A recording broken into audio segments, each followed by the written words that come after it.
கடகம் கடகராசிக்காரர்களுக்கு பார்த்தீங்கன்னா ராசிநாதன் 9, 10, 11ஆம் இடங்கள்ல இருக்கிறார். 9ஆம் இடத்துல அவர் வளர்பிறையாகத்தான் இருக்கிறார். இந்த தடவை பௌர்ணமியை நோக்கி போய் கொண்டிருக்கக்கூடிய அமைப்பு. 9ஆம் இடத்துல அவர் கிரகண தோஷத்துல இருப்பாரு. 10ஆம் இடத்துல அவர் கேந்திர பலத்தோடு இருப்பாரு. ஆனா வாரத்தின் இறுதியில பார்த்தீங்கன்னா அட்டகாசமான அமைப்பு. சனிக்கிழமை ஞாயிற்றுக்கிழமையை பார்த்தீங்கன்னா அப்படியே உச்சம் என்கின்ற அருமையான நிலைமையில இருக்கிறார். கூடவே ஒரு பௌர்ணமிக்கு அருகில் இருக்கக்கூடிய தன்மைகளும் மிகப்பெரிய ஒரு அமைப்பு. கடகராசிக்காரர்களுக்கு இப்போது அஷ்டமச்சனி நடந்து கொண்டிருந்தாலும் கூட அந்த அஷ்டமச்சனியை சமாளிக்கக்கூடிய ஒரு நல்ல வாரமா இந்த வாரம் நிச்சயமாக இருக்குங்க. பெரிய அளவில் சோதனைகள் கண்டிப்பாக இருக்காது. 11ஆம் இடம் என்பது மிகச்சிறந்த ஒரு யோக இடம், மிகச்சிறந்த ஒரு யோக இடம். அந்த 11ஆம் இடத்துல போய் அவர் உச்சத்தை அடைவது என்பது மிகப்பெரிய ஒரு நல்ல பலன்களை செய்யக்கூடிய அமைப்பு. ஆகவே 9, 10, 11ஆம் இடங்களில் ராசிநாதன் வலுவாக இருக்கக்கூடிய இந்த காலகட்டங்களில் கடந்த ஒரு வருஷமாகவே எதை உங்களுக்கு கிடைக்கவே இல்லையோ அது எல்லாம் கிடைக்கக்கூடிய அமைப்பு, சாதிக்கக்கூடிய அமைப்பு. குடும்பத்தில் கூட இதுவரைக்கும் இருந்து வந்த கருத்து வேற்றுமைகள் விலகக்கூடிய அமைப்பு. எங்கெங்கெல்லாம் டிஸ்டர்ப் ஆனீங்களோ, பாதிக்கப்பட்டீங்களோ, எந்தெந்த இடத்துல மன அழுத்தம் போன்றவைகள் இருந்ததோ அதிலிருந்து அப்படியே விலகி வரக்கூடிய ஒரு யோகமான நல்ல வாரமாக கடகராசிக்காரர்களுக்கு இந்த வாரம் இருக்குங்க. வாரத்தின் இறுதி பகுதி மிகப்பெரிய அளவில் கை கொடுக்கும். ஒரு அண்ணன் தம்பி உறவுகள் நன்றாக இருக்கும். தம்பி தங்கைகள், அக்கா தங்கைகள் போன்ற உறவுகள் நன்றாக இருக்கும். வெற்றிகள் கிடைக்கும். வழக்கு சார்ந்த விஷயங்கள்ல, சட்டம் சார்ந்த துறைகள், கோர்ட்டு போன்ற போலீஸ் போன்ற விஷயங்கள்ல அலைஞ்சுக்கிட்டு இருக்கிறவங்க எல்லாருக்குமே அதிலிருந்து வெற்றிகள் கிடைக்கக்கூடிய தன்மை. மனசே கொஞ்சம் தைரியமா இருக்கும். ராசிநாதன் உச்சமானாலே எதையும் சமாளித்துக் கொள்ளலாம் என்கின்ற ஒரு தைரிய அமைப்புகள் வரக்கூடிய நிலைமைகள் கண்டிப்பாக உண்டு. ஆகவே எதற்கும் அஞ்சாமல் வெற்றியை பற்றி மட்டுமே யோசித்துக் கொண்டிருக்கக்கூடிய ஒரு நல்ல அமைப்பு இப்போது கடகராசிக்காரர்கள் எல்லாருக்கும் உண்டு. கடகராசிக்காரர்களுக்கு இந்த இன்னும் ஒரு 3 மாசத்துல அஷ்டமச்சனி அமைப்புகள் விலகப் போகிறது என்பதை அடிக்கடி சொல்லி வருகிறேன். விலகப் போகின்ற நேரத்தில் அஷ்டமச்சனி பெரிய தொல்லைகளை செய்யாது. அதற்கு மாறாக ஏதேனும் ஒரு நல்ல பலன்களை எடுத்து செய்யக்கூடிய ஒரு அமைப்பாகவும் இருக்கும். ஆகவே கடகராசிக்காரர்களுக்கு அடுத்தடுத்து வரக்கூடிய காலகட்டங்கள், அடுத்தடுத்து வரக்கூடிய கிரக பயிற்சிகள் நல்லவைகளை மட்டுமே செய்யக்கூடிய அமைப்பிற்கு அச்சாரம் போடுகின்ற விதமாக இந்த வாரம் இருக்கும். ராசிநாதன் வலுவாக இருக்கிறார். வாரத்தின் முற்பகுதியில் மட்டும், அதாவது திங்கட்கிழமையும் செவ்வாய்க்கிழமையும் வழக்கம் போல கொஞ்சம் மனசு டல்லா இருப்பீங்க. எதுவுமே நடக்க மாட்டேங்குது, அப்படி ஆகுது இப்படி ஆகுதுன்னு நினைப்பீங்க. ஆனா புதன்கிழமையிலிருந்து கொஞ்சம் சுறுசுறுப்பாவீங்க. சனிக்கிழமையும் ஞாயிற்றுக்கிழமையும் மிகப்பெரிய யோக பலன்கள் நடக்கக்கூடிய அமைப்புகள் உண்டு. ஆகவே கடகத்திற்கு எல்லா நிலைகளிலையும் நல்ல பலன்கள் மட்டுமே நடக்கக்கூடிய மிகச்சிறந்த யோக பலன்கள் எல்லாம் நிறைவாக இருக்கக்கூடிய ஒரு அற்புதமான வாரமா இந்த வாரத்தை சொல்லலாம். டிசம்பர் மாதம் 9ஆம் தேதியிலிருந்து 15ஆம் தேதி வரைக்குமான பலன்கள் இது. அஷ்டமச்சனி முடிய போகிறது என்பதற்கான ஆதார அமைப்பாக சில நல்லவைகள் நடக்கக்கூடியதை கண்கூடாக கடகராசிக்காரர்கள் பார்க்கக்கூடிய நல்ல வாரங்க இது. முயற்சிகள் பலிக்கும். இதுவரை இல்லாத அளவிற்கு மனம் சந்தோஷமாக இருக்கும். எதிலும் நிறைவான நல்ல வாரம் இது.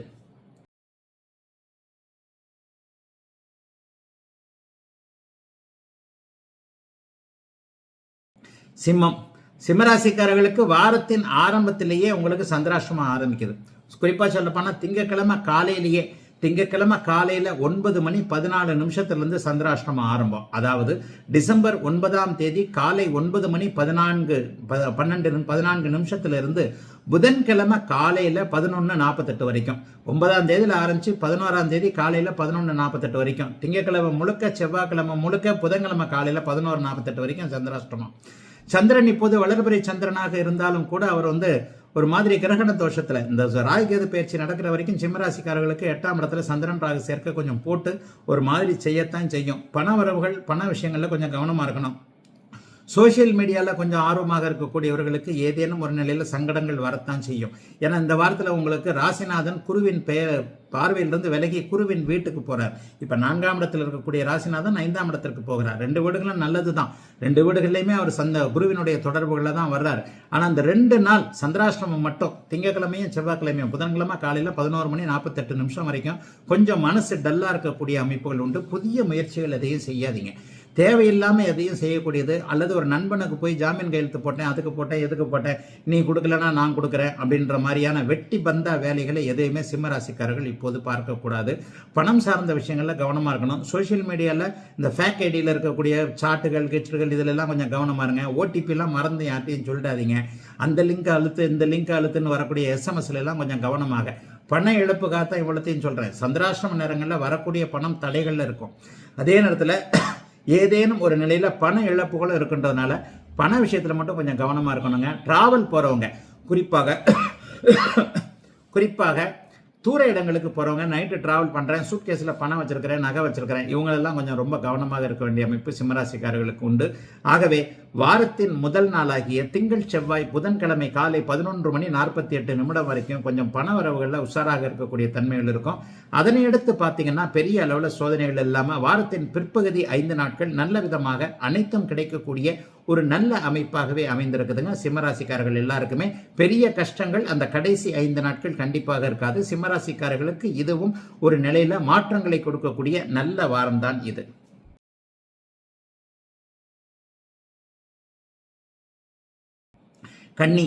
கன்னிராசிக்காரர்களுக்கு வாரத்தின் மத்திம பகுதியில் உங்களுக்கு புதன்கிழமை காலையில் 11:48 சந்திராஷ்டமம் ஆரம்பிக்குது. அதாவது புதன்கிழமை 11ஆம் தேதி, டிசம்பர் மாதம் 11ஆம் தேதி காலையில் 11:48 வெள்ளிக்கிழமை மத்தியானம் 1:19 வரைக்கும், புதன்கிழமை காலையிலிருந்து அப்படியே சந்திராஷ்டமம் ஆரம்பிக்குது. வியாழக்கிழமை முழுக்க சந்திராஷ்டமம், வெள்ளிக்கிழமை காலையில் 1:19 வரைக்குமே கன்னிராசிக்காரர்களுக்கு அப்படியே வாரத்தின் நடுப்பகுதியில் சந்திராஷ்டமம் ஆரம்பிக்குது.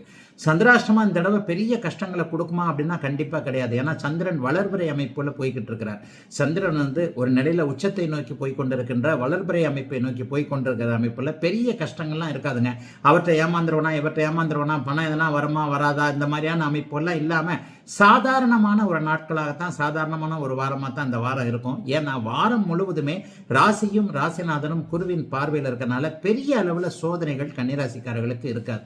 ஆனாலும் நான் இவ்வளவு தூரம் கன்னிராசிக்காரர்கள் நன்றாக இருக்கிறார்கள் தான் சொல்லிக்கிட்டு வரேன். அதுலேயே ஒரு 5% 10% பேர் கஷ்டப்பட்டுக்கிட்டு தானே இருக்கிறீங்க. அவங்க எல்லாருக்குமே நான் அடிக்கடி சொல்ற மாதிரி பிறந்த ஜாதகத்துல தசாபுக்தி அமைப்புகள் ஒரு மாதிரியான நிலைமையில் இருக்கக்கூடியவர்கள் எல்லாருக்குமே கடுமையான பிரச்சனைகள் இன்னும் இருந்துகிட்டு தாங்க இருக்கு. 12 அமைப்பு, அதாவது கன்னிராசியில் பிறந்த எல்லாருமே நல்லா இருக்கிறாங்கன்னு சொல்லிட முடியாது. 90% பேர் கோட்சார அமைப்புகளை நன்றாகத்தான் இருக்கிறீர்கள். அதை இந்த வாரமும் கண்டிப்பாக உறுதி செய்யும். 11ஆம் அதிபதி உச்சத்தை அடைவது, அதுவும் 9ஆம் இடத்துல உச்சத்தை அடைவது என்பது தந்தை, தாய், மகன், தகப்பன், மகன், மகள் போன்ற உறவுகள் மிகப்பெரிய அளவில் நல்லா இருக்கும்ன்றதை காட்டுது. குடும்பத்தில் எல்லாரும் உங்களை மதிப்பாங்க. உங்களுடைய சொல் பலிக்கக்கூடிய அமைப்புகள் உண்டு.